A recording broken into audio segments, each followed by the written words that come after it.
I know थोड़ी बहुत कभी कभी वीडियो लेट हो जाती है, I know it is not acceptable, but still क्या कर सकते हैं। ठीक है, तो आज ना हम एक कोई टॉपिक के ऊपर बात नहीं करेंगे, बहुत ही प्यारा सा क्वेश्चन के ऊपर डिस्कस करेंगे जो कि बायोलॉजी फील्ड में अभी तक एक मिस्ट्री की तरह बना हुआ है, और शायद मुझे भी लगता है ना इन नियर फ्यूचर भी इसका कोई परफेक्ट डेफिनेशन या परफेक्ट आंसर तो मिलने वाला है नहीं, मतलब क्वेश्चन का कोई आंसर नहीं मिलने वाला, क्योंकि ये क्वेश्चन ऐसा है ना जिसको आप ट्रायल और एरर मेथड ही बोल सकते हो, क्योंकि बायोलॉजी में बहुत चीज़ ट्रायल और एरर मेथड के द्वारा ही होती है। कोई स्पेसिफिक मतलब मैकेनिज्म तो रहता ही है, लेकिन कोई स्पेसिफिक पैटर्न नहीं मिलता है, क्योंकि बहुत चीज़ें बहुत ही रैंडमली होती है। तो जैसे ये चीज़ है, ये क्वेश्चन है, how life began on earth, मतलब चीज़ सुन के ही लगता है कि हम लोग तो इतना दिन से इवॉल्व हो रहे हैं, मतलब स्टार्टिंग का क्या ही जानना। लेकिन कभी ये चीज़ दिमाग में आता नहीं है कि इतना बड़ा प्लेनेट है, इतने बड़े बड़े जानवर रह चुके हैं, मतलब डायनासोर का बात कर रहा हूँ, और ऊपर से आज के ज़माने में ब्लू व्हेल आई गेस सबसे बड़ा जानवर है, मतलब मैमल्स में भी, और शायद रेप्टाइल में सबसे ही बड़ा ही है। तो मतलब ये चीज़ें एक छोटे से सिंगल ऑर्गेनिज्म से या फिर सिंगल सेल ऑर्गेनिज्म से ही बनी होंगी। लाइक कैसे हुआ होगा वो चीज़ें, मतलब कैसे ये चीज़ इवॉल्व किया होगा। लाइक देखो, there is a two things, abiogenesis और इवोल्यूशन, दोनों बहुत ही अलग चीज़ें हैं। लाइक ए बायोजेनेसिस एक थ्योरी है जहाँ पे हमें बताया जाता है कि लाइफ कैसे नॉन लिविंग थिंग से लाइफ में कन्वर्ट हुई, मतलब लाइफ उसमें आया, और इवोल्यूशन जब एक चीज़ों में लाइफ आई ना, वो कैसे कैसे अपने आप को इवॉल्व करके हमारे जैसे इंटेलिजेंट क्रिएचर बन गया, जो कि ऐसे कैमरे के सामने बैठ के आपके सामने ऐसे बातों को डिस्कस कर रहा है जो कि दूसरे जानवर सोच भी नहीं सकते।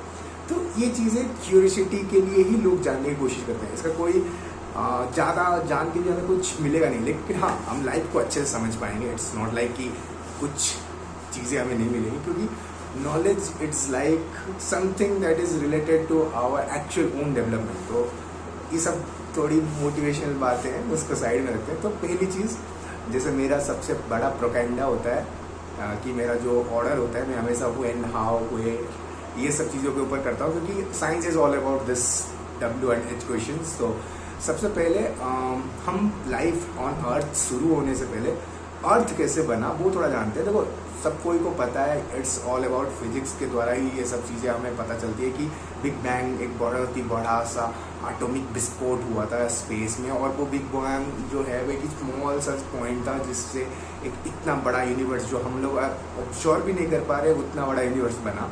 तो वो कैसे हुआ, क्या हुआ, उस थ्योरी में अभी तक कोई प्रूफ नहीं है, but it is the most accepted theory कि बिग बैंग के द्वारा हमारा पूरा यूनिवर्स क्रिएट हुआ। ओके, और उसके चलते फिर बहुत सारे ऐसे नए तारे बने होंगे, नए डस्ट क्लाउड बने होंगे, जिससे धीरे धीरे हमारा सोलर सिस्टम बना होगा, और हमारा अर्थ भी उसी में से हिस्सा होगा।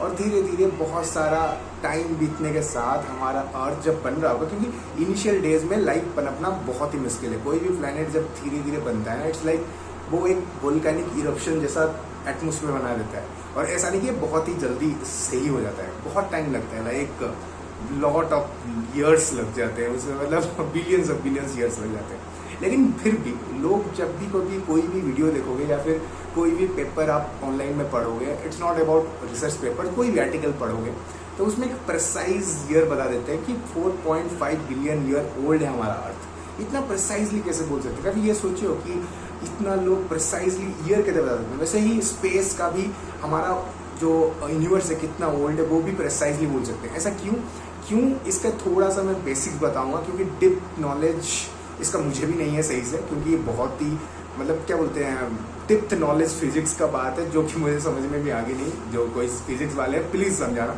तो इसमें क्या होता है ना, जैसे हम कोई फर्देस्ट स्टार को ऑब्जर्व करते हैं, वो जैसे बोलते हैं ना यूनिवर्स एक्सपैंड हो रहा है, तो उसका लाइट का जो रिचनेस है, शायद समथिंग रिलेटेड टू दैट, वो रिचनेस को ही मेजर करते हैं, और अपना यूनिवर्स कितना मतलब एक्सपैंड हो रहा है उसको कैलकुलेट करते हैं। और अगर एक चीज़ मतलब आप जस्ट एक कॉमन सेंस लो ना, एक चीज़ आपसे इतना किलोमीटर के हिसाब से दूर जा रही है, तो आप इसको रिवर्स तो कर ही सकते हो कि जब वो इतना दूर चलाया गया, जब पास में होगा, मान लो एक पॉइंट से धीरे धीरे दूर जा रही है, तो एक पॉइंट ऐसा भी होगा ना जहाँ पे वो दोनों एक साथ होंगे। तो उसीलिए बिग बैंग थ्योरी को माना जाता है, क्योंकि एक पॉइंट पे सारा चीज़ एक पॉइंट पे था और फिर ब्लास्ट हुआ और सारा चीज़ें दूर दूर दूर भागने लगे।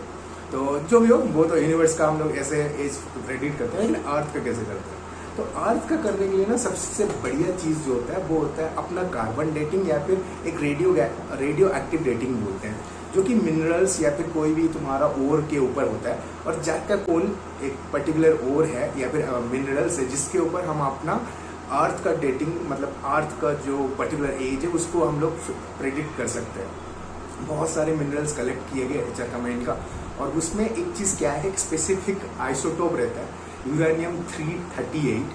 वो क्या होता है ना, रेडियो एक्टिव डीके में जाता है, और रेडियो एक्टिव डीके में जाके वो लीड PB 208 बनाता है। अब ये रेडियो एक्टिव डीके क्या है, I am a bio student, और अगर कोई मेरा चैनल को फॉलो करता होगा देखता होगा वो मोस्टली बायो फील्ड के होंगे। कुछ ऐसे भी मेरे दोस्त हैं जो बायो से रिलेटेड भी नहीं है तो वो कर लेते हैं। तो मैं थोड़ी बहुत ऐसे जनरलाइज लोग अगर देख रहे हैं तो मैं रेडियो एक्टिव डीके को थोड़ा सिंपल भाषा में समझाऊंगा, क्योंकि मुझे भी उतना नॉलेज नहीं है। इट्स लाइक जितना सिंपल रख सकते हो चीज़ों को, क्योंकि हमारा मेन मोटिव है how life began on earth. उस पर हम लोग बहुत डिटेल्स में बात करेंगे। ये तो पहला स्टार्टिंग्स होते हैं ना, क्योंकि मैं बहुत ही गहराई में चीज़ों को जानना चाहता हूँ। तो जो चीज़ें गहराई में जानना चाहते हैं वो, और जिसका बस बेसिक नॉलेज भी हो तो चलेगा। तो रेडियो एक्टिव डीके क्या होता है ना, कोई भी अनस्टेबल एलिमेंट जो है वो कभी अनस्टेबल रहना नहीं चाहता है, वो हमेशा स्टेबिलिटी चाहता है। जैसे हम लोग हैं, हम लोग क्या है, कभी भी कोई भी चीज़ आएगा हम लोग सोचते हैं अरे अनस्टेबल हो गया। तो हम लोग स्टेबिलिटी के लिए कुछ ना कुछ करते रहते हैं। लाइक अपने लाइफ में ही देख लो, कभी तुम्हें कोई जॉब थोड़ा बहुत अलग लग रहा है तो तुम साइड में कुछ ना कुछ साइड जॉब करते रहते हो, ताकि यहाँ से अगर अनस्टेबिलिटी फील हुआ तो यहाँ पे सेटल हो जाऊंगा, है ना।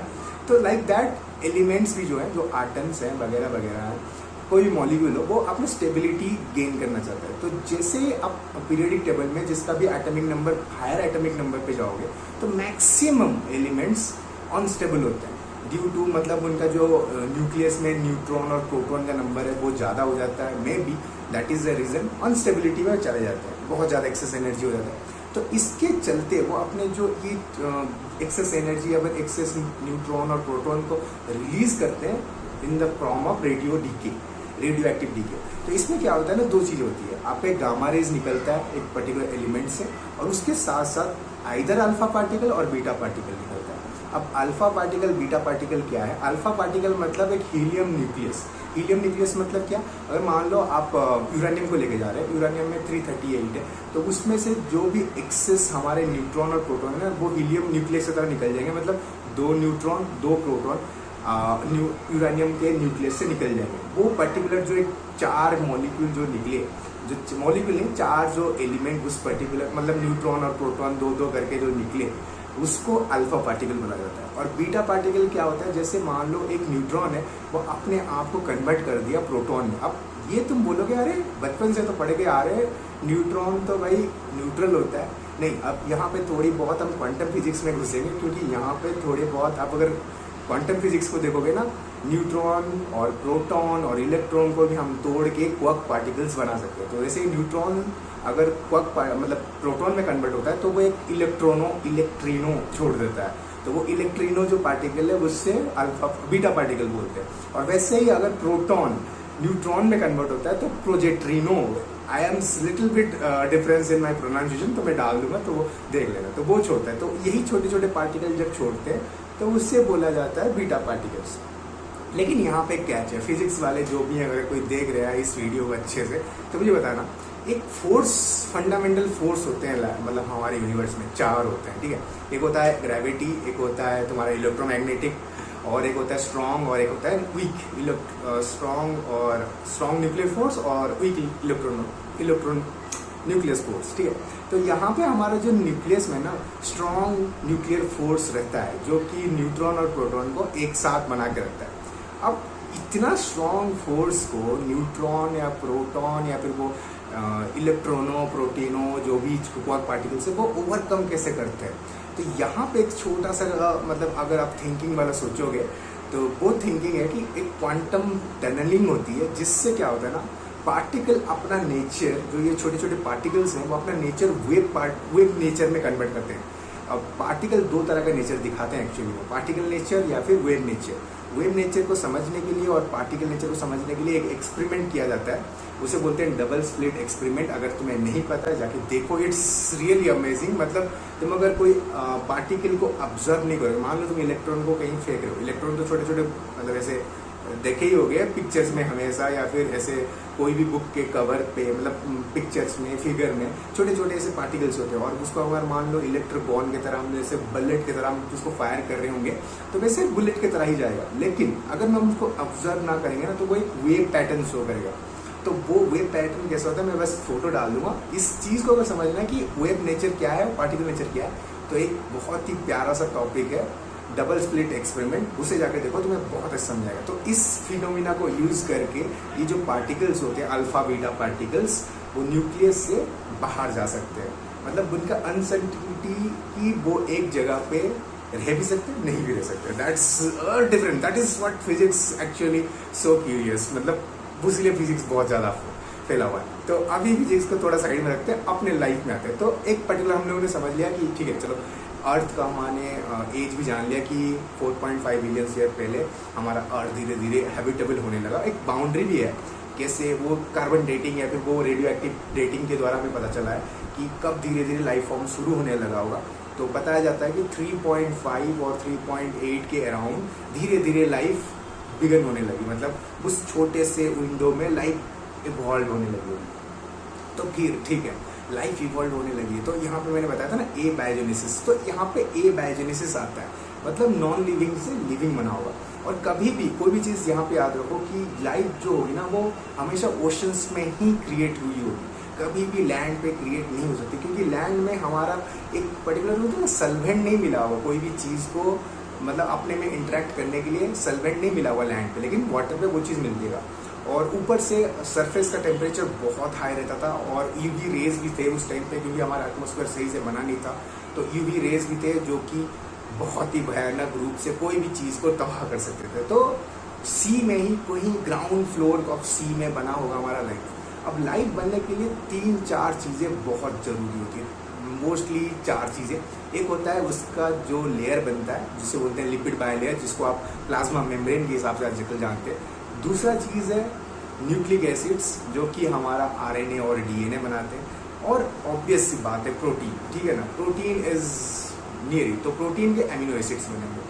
तो ये चीज़ें तो ऑर्गेनिक चीज़ें हैं ना, ऑर्गेनिक मैटर से। तो बिना ऑर्गेन के मतलब जैसे होता है ना, जैसे एक वो बोलते हैं एग एंड चिकन प्रॉब्लम कि पहले अंडा आया था फिर मुर्गी आई थी, ठीक है ना। तो यहाँ पे अगर ये ऑर्गेनिक चीज़ें हैं तो ऑर्गेनिक से ही आएंगे ना। तो ऐसे थोड़ी ना कि बिना ऑर्गेनिक कोई भी मतलब क्रिएचर के बिना ये चीज़ें हो सकती है। तो ये एक्चुअली हो सकता है, इसका बहुत सारा एविडेंस भी पाया गया कि ऑर्गेनिक जो मैटर होते हैं वो कभी कभी मीटियोर में भी पाया जाता है, ठीक है। लाइक मीटियोर से भी हमारे अर्थ में आ सकता है। और इस पर्टिकुलर थ्योरी को भी बोला जाता है स्पर्मिया थ्योरी, ठीक है। स्पर्मिया थ्योरी मतलब एक पर्टिकुलर थ्योरी जिसपे बोला जाता है कि हमारे अर्थ पे लाइफ कैसे शुरू हुआ ना। सॉरी बट थोड़ी बहुत वो क्या बोलते हैं लाइट की प्रॉब्लम है यहाँ पे, तो उसको थोड़ा माइंड रखना, मैं कट कर दूंगा बीच में। तो छोड़।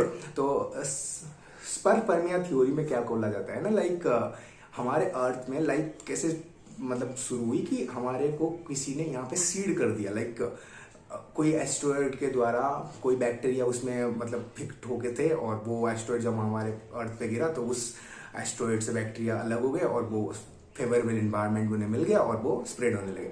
बट यहाँ पे भी अगर उस एस्ट्रॉयड में ऐसे कोई ऑर्गेनिक मैटर थे भी, तो ऑर्गेनिक मैटर कैसे बने, लाइक है ना सॉरी, तो वो मैटर कैसे बने। तो इसके लिए एक महान साइंटिस्ट ने आया जिसने सोचा कि क्यों ना हम जैसे ही अर्थ का पर्टिकुलर इन्वायरमेंट था, मतलब 3.5 बिलियन ईयर पहले, या फिर जो भी अर्थ का जब मतलब लाइफ पनपनी शुरू हुई होगी, तब का इन्वायरमेंट को मिमिक क्यों नहीं करते जो भी चीज़ें थी उस टाइम पे।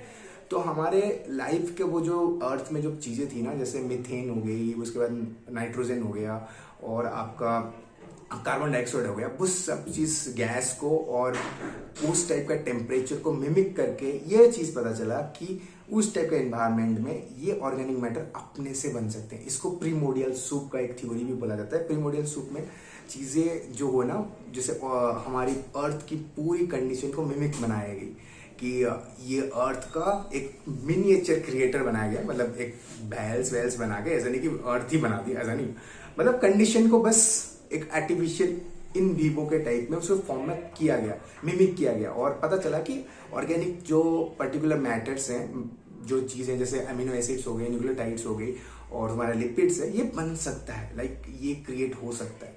तो अब हमारे पास सारे इंग्रेडिएंट आ गए। अब दूसरी सबसे बड़ी हडल, ये सारे इंग्रेडिएंट एक कॉम्प्लेक्स वे में एक साथ एक ऑर्डरली वे में काम कैसे करने लगे।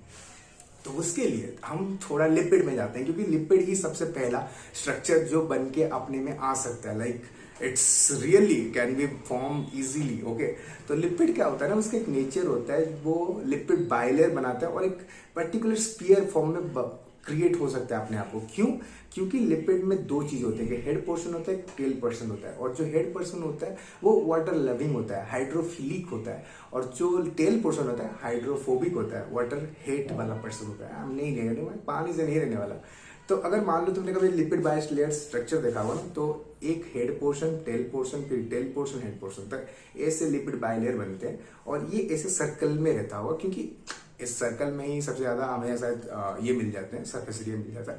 तो ये चीज जब हमारी सी में बन रही होगी, क्योंकि मैंने बताया सारा चीज सी में बनेगा, कभी लैंड पे चीज नहीं हो पाएगी, क्योंकि बने एक सॉल्वेंट भी चाहिए ना, जैसे एक जगह पे हम जो सब्जी को मिला पाए। तो लाइक सी में तो बन गई, चलो लिपिड बाइलेयर बन के एक स्पीयर भी बन गया। अब क्या, तो ये जो स्पीयर बना, ये स्पीयर भी ज्यादातर मेंटेन नहीं हो पाएगा। क्यों? क्योंकि हमारा जो पर्टिकुलर सी वाटर था वो बहुत ही ज्यादा सॉल्टी था, जिनमें सोडियम क्लोराइड, क्लोरीन और मैग्नीशियम बहुत भर के था, और ये सब चीजें हमारे लिपिड बाइलेयर को तोड़ने में बहुत इजीली काम करती हैं। लेकिन एक थ्योरी में अभी अभी रिसेंट डिस्कवरी में पता चला है कि अगर लिपिड बाइलेयर के अंदर, मतलब वो स्पीयर के अंदर, अगर अमीनो एसिड्स के कुछ पर्टिकुलर मैटर प्रेजेंट होते हैं, तो वो लिपिड बाइलेयर को स्टेबल कर देता है इन पर्टिकुलर सॉल्ट्स से, मतलब सॉल्ट्स जब भी ब्रेक डाउन नहीं कर पाते। और अमीनो एसिड का क्या फायदा होता है, अमीनो एसिड अपने में ज्वाइन होके एक पर्टिकुलर प्रोटीन भी बना सकते हैं। That's how initially it is, मतलब हो सकता है, इनिशियली ये हो सकता है, ठीक है। और अभी दूसरा चीज, सबसे बड़ा चीज जो बचा, अभी हमारे पास पहले लाइक थोड़ी बहुत आगे की, चलो लिपिड बन गया है, अमीनो एसिड भी प्रोटीन में कन्वर्ट हो गए हैं, अब बस हमें ब्लूप्रिंट चाहिए लाइफ का, ठीक है ना, लाइक आरएनए, डीएनए, क्योंकि ये ही दोनों चीज हैं जो एक्चुअली में इंफॉर्मेशन को कैरी ऑन करते हैं। तो स्टार्टिंग ऑफ द डेज में ये बिलीव किया जाता है कि आरएनए ही बना होगा, क्योंकि DNA more complex than RNA है, और secondly RNA can be function as a protein as well, मतलब आरएनए राइबो एंजाइम्स फिर जो बोलते हैं ना, वो सब का भी काम कर सकता है। तो आरएनए वर्ल्ड थ्योरी आता है। तो ये थ्योरी में बोला जाता है कि पहले आरएनए बना होगा, क्योंकि आरएनए बहुत सिंपल भी है और अपने आप को फोल्ड करके बहुत सारा प्रोटीन में कन्वर्ट कर सकता है, और ये सारे प्रोटीन शायद अपने जो लाइफ के धीरे धीरे अपडेट वर्जन में ना काम आ सकती है। तो लाइक आरएनए ही पहले आया होगा, उसके बाद वो कॉम्प्लेक्सिटी में कन्वर्ट होकर डीएनए बना होगा। क्योंकि आपने जाना होगा, बहुत ही बेसिक सा साइंस है, आरएनए और डीएनए में जब हम लोग पढ़ते होंगे 12th क्लास या फिर शायद 11th क्लास में सिर्फ टॉपिक था कि आरएनए से डीएनए को ज़्यादा प्रिफरेबल क्यों माना गया, क्योंकि डीएनए में हमारा डीऑक्सी है, जिससे वजह से जो राइबोज, मतलब जो एंजाइम है डीऑक्सी राइबो न्यूक्लिक एसिड है, तो डीऑक्सी जो है वहाँ पे 3' में तुम्हारे OH की जगह, मतलब OH नहीं है, बस H है, जिससे कि कम रिएक्टिविटी होता है, मतलब डीएनए में बहुत कम रिएक्टिव होता है कंपेयर टू आरएनए। और आरएनए में यूरासिल होता है इंस्टेड ऑफ थाइमीन, जो कि डीएनए में होता है, और ये सिंगल स्टैंडर्ड होता है, तो इसीलिए बहुत ही ज़्यादा अपने में कोयल करके कुछ भी जैसे स्ट्रक्चर बना सकता है, जो कि ये होता है। डीएनए वैसा नहीं करता है, डीएनए अपने में रहता है, अपना बस एक ही काम करता है, इंफॉर्मेशन कैरी ऑन करता है।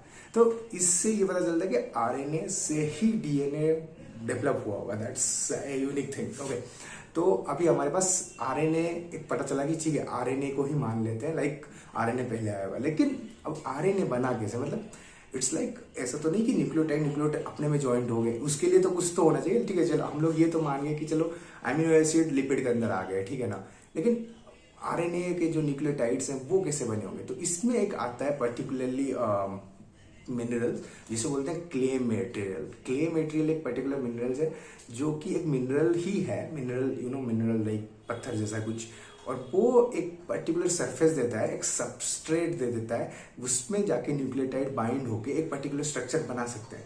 ये क्ले मटेरियल के ऊपर आप देख सकते हो बहुत सारा वीडियो है, और मैं अगर कभी आगे जाए तो मैं इसके ऊपर भी अच्छे से डेडिकेट वीडियो होगा ना, क्योंकि ये बहुत ही मिस्टीरियस एक मेटल है, मतलब मेटल नहीं, एक मिनरल है। तो इसके ऊपर भी वीडियो का भी बात करेंगे। तो हमारे पास अब 3 चीज़ें आ गई, ठीक है ना, लाइक एमिनो एसिड्स आ गया, लिपिड आ गया और न्यूक्लियोटाइड आ गया। अब दूसरी जो सबसे बड़ी चीज़ है, लाइक ये सारा चीज़ एक ही जगह पे एक ही सर्कल के अंदर चलो रह भी गए, लेकिन ये जो चीज़ है ना ऑर्डरली इतना कॉम्प्लेक्सिटी रिएक्शन को कैसे कैरी ऑन कर पा रहे हैं। लाइक अभी हमारा एक एक सेल एक एक टाइम पे एक एक सेकेंड इतने सारे मेटाबॉलिक एक्टिविटीज करते हैं ना, जो कि हम लोग सोच भी नहीं सकते। लेकिन उस टाइम पे ये चीज़ कैसे डेवलप हुई, ये अभी तक किसी के पास इसका पर्टिकुलर आंसर नहीं है। इसको केमिकल इवोल्यूशन बोलते हैं। मतलब धीरे धीरे ये सारे केमिकल्स तो नॉन लिविंग है ना, it's like they are not dependent. हाँ, एक पॉइंट पे आप बोल सकते हो लिपिड और अमीनो एसिड वाला हमें पता चला अभी रिसेंट में 2019 में, यहाँ पे डाल भी दूंगा, लाइक 2019 में ही पता चला कि ये दोनों के लिए कंपेटेबल नहीं। अगर दोनों एक साथ रहेंगे तो उनका अपना ही कैरी ऑन अच्छा से रहेगा, मतलब दोनों को मतलब क्या सपोर्ट दे सकते हैं। लेकिन सपोर्ट तो देना ठीक है, लेकिन अपना ओन कॉपी बनाना, क्योंकि लाइफ बिगिन होने का सबसे बड़ा थिंग है कि वो अपना सेल्फ रेप्लिकेट कर सकता था, अपना सेल्फ बना सकता था, तभी ना इतना कॉम्प्लेक्सिटी लाइफ में आया, क्योंकि हम सेलुलर ऑर्गेनिज्म से मल्टी सेलुलर ऑर्गेनिज्म बने। तो आप सोच पा रहे हो, मतलब एक सिंगल जाइगोट से हम इतना, वो भी एक सिंगल सेल ही है, उससे हम इतना कॉम्प्लेक्स ऑर्गेनिज्म बन पा रहे हैं। तो लाइक उन इनिशियल डेज में जब केमिकल्स में अपना ही कोऑर्डिनेशन नहीं रहा होगा, मतलब like they are not know कि क्या करना है, तब भी धीरे धीरे वो केमिकल इवोल्यूशन होने लगा। और इसका एक स्ट्रेस ये है कि धीरे धीरे जब सबसे इनिशियल कोई भी ऑर्गेनिज्म बना होगा ना, उससे फूका बोलते हैं, फर्स्ट यूनिवर्सल कॉमन एंसेस्टर, जो कि मेरे नज़र में उसमें आरएनए आज ए जेनेटिक मटेरियल होगा, और सारे आरएनए कुछ जो मॉडिफिकेशन हो रहे होंगे, और वो आरएनए कुछ प्रोटीन में, मतलब कुछ तरह का एंजाइम बने होंगे, और इस एमिनो एसिड ऐसे कुछ फॉर्म में होंगे जो कि लाइक प्रोटीन का काम करते होंगे, और लिपिड तो अपना काम करता होगा, प्रोटेक्ट करता होगा।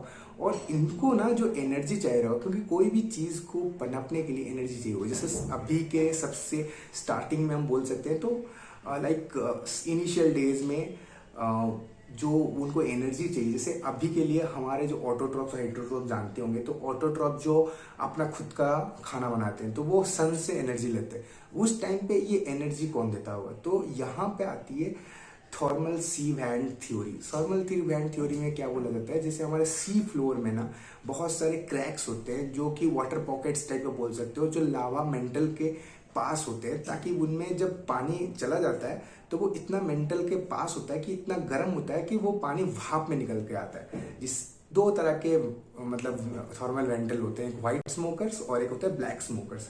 मैं डाल दूंगा छोटा मोटा, उसमें भी देखते रहना।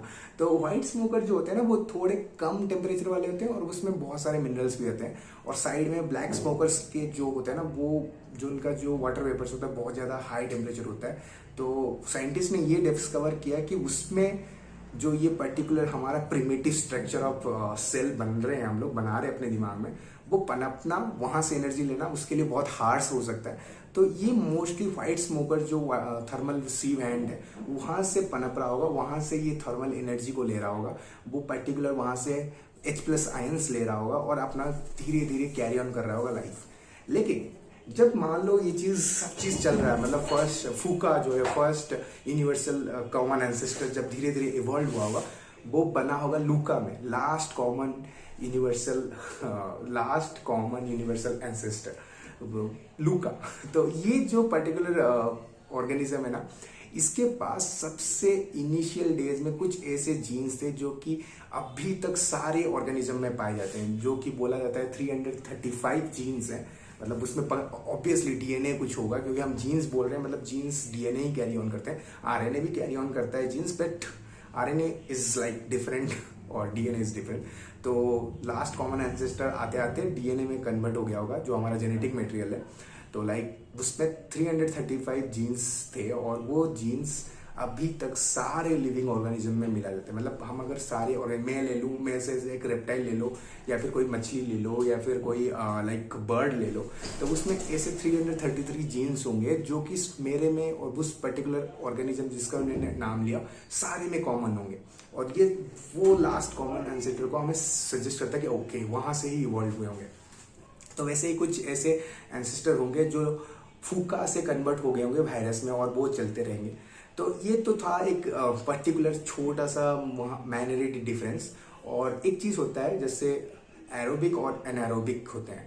जो एरोबिक होते हैं वो ऑक्सीजन को लेकर बनाते हैं, और स्टार्टिंग ऑफ डेज में इतना जान लो ऑक्सीजन एटमॉस्फेयर में था नहीं। तो कुछ जो लूका से ना कुछ ऐसे पर्टिकुलर मतलब स्पीसीज बने होंगे, इवॉल्व हुए होंगे जो सी लेवल के सरफेस पे आ गए होंगे, और उस टाइम तक अर्थ का टेम्परेचर थोड़ा बहुत लाइक फेवरेबल हो गया होगा लाइफ को सस्टेन्ड करने के लिए।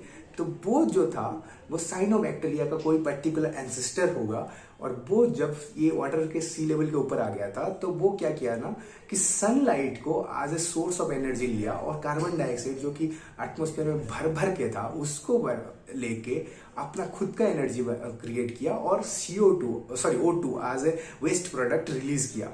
और ये इतना उसके लिए अबेंडेंट था कि मतलब सनलाइट भी उसके पास अनलिमिटेड है, और CO2 भी उस टाइम पे बहुत अनलिमिटेड था।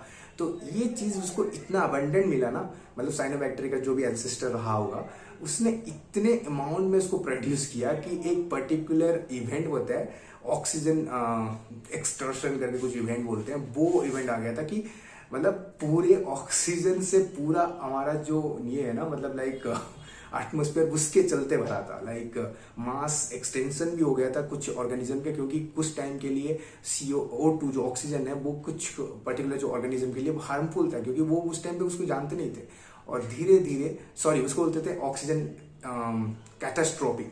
तो वो कैटास्ट्रोफी इवेंट हुआ था, उसके चलते हमारे सबसे लॉन्गेस्ट आइसेस भी आया था। अब आइसेस क्यों आया था, क्योंकि जब मीथेन और CO2 रहते थे तो वो एक पर्टिकुलर मीथेन और ऑक्सीजन मिलते थे तो वो कार्बन डाइऑक्साइड बनाते थे, जो कि हमारा जो एटमॉस्फेयर का है ना जो पर्टिकुलर UV रे प्रोटेक्शन था उसको तोड़ देता था, और उसके चलते हमारे जो अर्थ के अंदर लाइक एक क्या बोलते हैं ग्रीन हाउस इफेक्ट बनना ही बंद हो गया था। तो इतना ठंडा पड़ गया था, लाइक सबसे लॉन्गेस्ट आइसेस भी उसके चलते हुआ था। तो बहुत सारी चीज़ें हैं, लाइक धीरे धीरे इस चीज़ को फिर मेंटेन होने में टाइम लगा, और लाइक इवोल्यूशन यहाँ पे बहुत सारा बड़ा सा रोल प्ले करता है, क्योंकि इवोल्यूशन के चलते ही हमारा इतना बड़ा डेवलपमेंट हुआ है। और लाइक एक पर्टिकुलर टाइम बोलते हैं जब जोरासिक वर्ल्ड मतलब जो डायनासोर का वर्ल्ड जब डिस्ट्रॉय हुआ था मीटोर के द्वारा, उसके बाद ही मैमल्स का जो इवोल्यूशन है वो ज़्यादा मतलब फास्ट फॉरवर्ड हुआ था, क्योंकि उससे पहले डायनासोर बहुत ज़्यादा रूल करते थे, उनके लिए लाइफ को ज़्यादा इवॉल्व करना इजी था कंपैरेटिवली लोअर जो पर्टिकुलर ऑर्गेनिज्म थे। लेकिन उनका जब डिस्ट्रक्शन हो गया उसके बाद जो मैमल्स का जो इवोल्यूशन हुआ ना वो बहुत ही ज़्यादा था। तो ये छोटी छोटी चीज़ें इस पर्टिकुलर मतलब टेक्निक से या फिर बोल सकते हो प्रोसेस से हमारा लाइफ यहाँ तक पहुँचा है। टू बी ऑनेस्ट इसमें कुछ चीज़ें हैं जो कि रियली में अभी तक लोगों को पता नहीं कि कैसे हुआ है, like they have no clue. तो आप यहाँ पे 2-3 चीज़ों को नोट कर सकते हो, जैसे इतना ऑर्डर और कॉम्प्लेक्सिटी केमिकल इवोल्यूशन में कैसे आया कि वो लोग इतना कॉम्प्लेक्सिटी हुए में ऑर्डर को फॉलो करने लगे और इवॉल्व होने लगे। अगर इवॉल्व होने भी लगे तो वो सेल्फ रेप्लिकेट क्यों करने लगे, मतलब like they are non living है, नॉन लिविंग से वो लिविंग में किस मोमेंट पे कन्वर्ट हुए, वो पर्टिकुलर टाइम क्या था, मतलब वो पर्टिकुलर थिंग क्या था उन्हें कन्वर्ट करने के लिए। और तीसरा चीज़, अगर इवोल्यूशन होने लगा फिर जैसे आपने साइनोबैक्टीरिया सुना होगा वैसे ही माइटोकॉन्ड्रिया भी सुना होगा, लेकिन ये चीज़ जैसे रेंडमली हुई ना, मतलब कुछ तो अनोखा लगता है। तो ये सारी चीज़ों को आप कभी सोचना, और टिल देन बाय बाय।